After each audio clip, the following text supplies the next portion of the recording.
diffuser de science sur les ondes sonores avec tout ce raffut autour de moi. T'as dit quoi? Silence!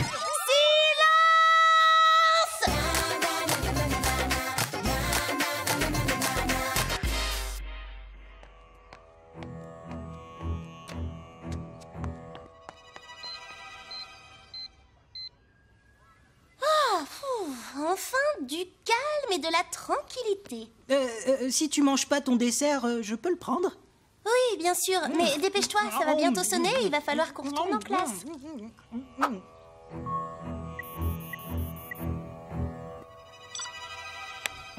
Tu vois,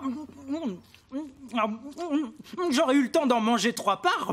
C'est bizarre, ça fait plus de 20 minutes que ça aurait dû sonner. La pause déjeuner est terminée. Regagnez vos salles de classe. La sonnerie de l'école est hors service. Ah, mais qu'est-ce que c'est? Ça sonne pas. c'est incroyable, C'est marrant, ça. Bah ouais, c'est clair. dingue.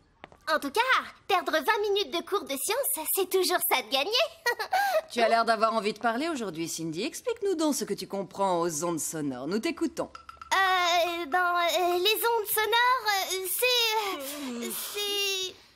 c'est comme des ondes, sauf qu'elles font du bruit en plus. 2 fois bizarre. Cette fois, on est sorti 30 minutes en avance.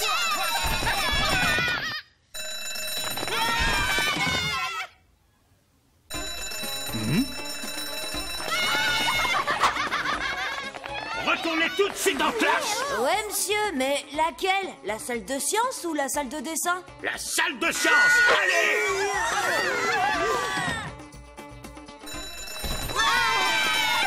Sortez. Non, revenez tout de suite. Non, pas dans cette salle. Stop, revenez. Les cours ne sont pas terminés, les enfants.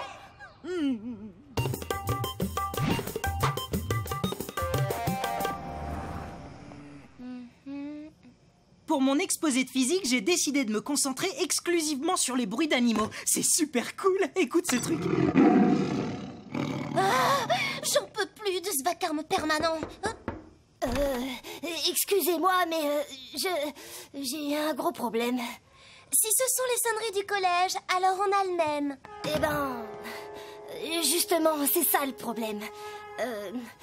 Mon père, ça le rend vraiment fou, ces histoires de sonneries détraquées. Et tu veux que le FBI mène l'enquête, c'est ça? Adieu les mini-cours et les maxi-récrés.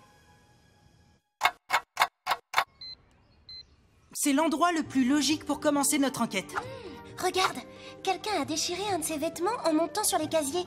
Sans doute pour atteindre le boîtier du haut-parleur. Bingo! Un émetteur est fixé dessus. Il permet de contrôler la sonnerie avec un simple téléphone portable. Surtout ne touche à rien. À mon avis, si on veut trouver le coupable, c'est mieux de laisser les indices en place. D'accord. La cloche sonne la fin de la première manche de notre enquête. Et le début de l'interro de maths.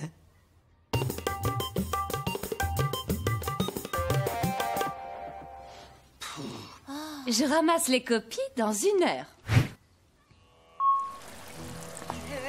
Oh non, pas le bruit de l'eau. Ça me donne envie d'aller aux toilettes. S'il vous plaît, mademoiselle, s'il vous plaît. Attendez! Chacun son tour!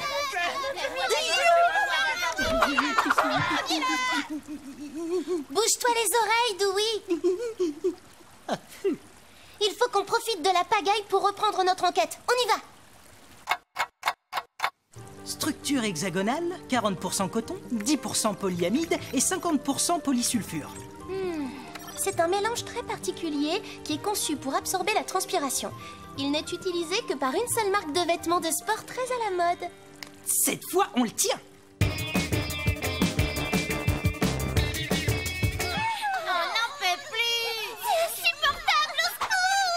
Retenez-vous, les enfants, et retournez en cours. Je répète, retenez-vous. Et retournez tous en cours. Allez.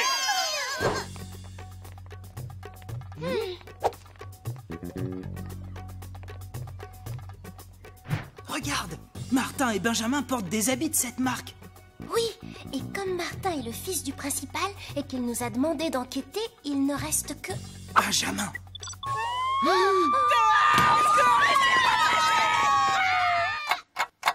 Sur surtout ne paniquez pas, il s'agit d'une fausse alerte. Gardez votre calme. Ah, stop, j'en ai marre de ce petit jeu. On n'arrête pas de nous faire courir dans tous les sens, c'est insupportable. T'as vu, Dewey? La sonnerie s'est déclenchée quand Benjamin bidouillait son téléphone portable. Vos paupières sont lourdes. Vous avez envie de dormir, Oh non, c'est pas vrai, il va recommencer. Vos paupières sont lourdes. Mets ses bouchons d'oreilles. Vous avez envie de dormir, Vos paupières sont lourdes. Vous avez envie de dormir, C'est étrange. Si c'est lui le coupable, pourquoi il s'est fait prendre à son propre piège?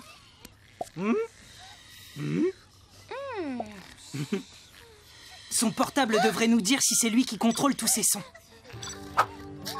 Ça ressemble à des SMS amoureux. Mais Sally, si c'est pas lui, alors ça doit être... Forcément Martin, le fils du principal. Non, c'est pas possible. C'est lui qui nous a demandé de mener l'enquête. Sauf s'il nous a engagés pour lui servir d'alibi. Je me souviens qu'il avait l'air plutôt nerveux. Comme si il avait quelque chose à cacher. Bah en tout cas, il fait pas partie des ronfleurs. Il faut qu'on le retrouve.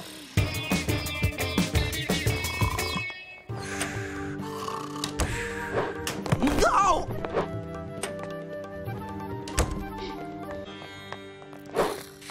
On dirait que Martin a aussi été victime de la voix qui endort. Regarde sa veste. Là, il y a un morceau qui a été arraché. C'est la même matière que celle qu'on a trouvée. Martin a dû cacher sa veste pour qu'on ne la trouve pas. Mais comment c'est possible qu'il se soit fait prendre à son propre piège? Qu'est-ce que c'est? SBI. Et on a une bonne et une mauvaise nouvelle. Je commence par la bonne nouvelle, d'accord? L'enquête avance à grands pas. Et on a une pièce à conviction.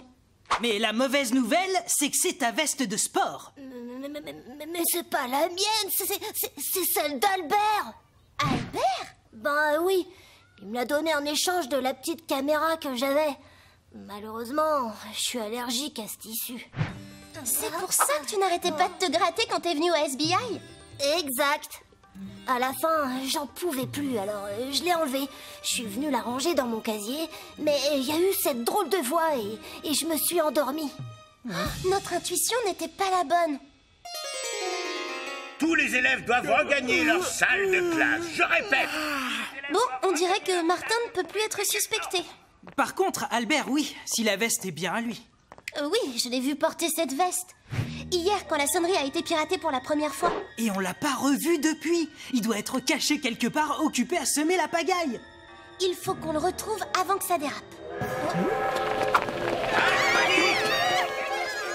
Gardez votre calme, il n'y a pas de train. Martin disait qu'il avait eu la veste contre une petite caméra. Il doit s'en servir pour nous observer. Regarde, un drone! Albert nous observe à l'aide de cet avion télécommandé. On va le suivre, viens!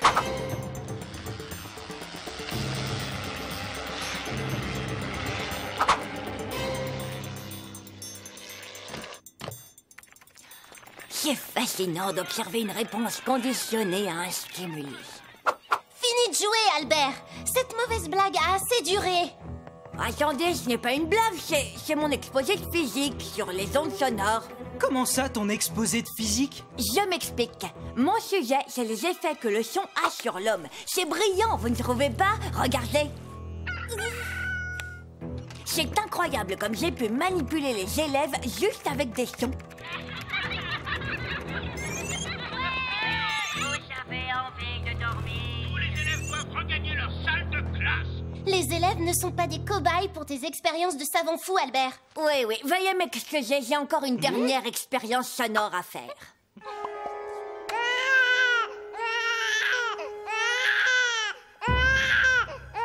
Ah, je comprends pas.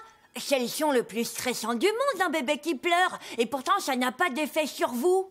Que ça te serve de leçon, Albert. Maintenant, tu vas cesser tes expériences sur des innocents. Et si ça ne suffit pas à t'arrêter, j'ai la solution.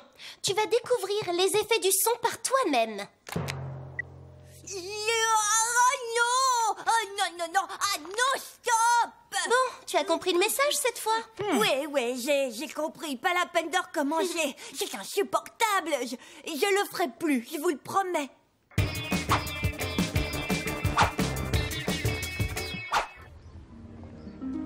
Sally, oui, je ne sais comment vous remercier d'avoir rétabli le calme et la tranquillité dans ce collège. Et je suis sûr que la punition d'Albert sensibilisera toute l'école au problème de nuisances sonores. Et papa n'a jamais été aussi détendu. Qu'est-ce que t'as fait écouter à Albert pour qu'il craque aussi vite? Un enregistrement des berceuses que me chantait Madame Apou quand j'étais toute petite.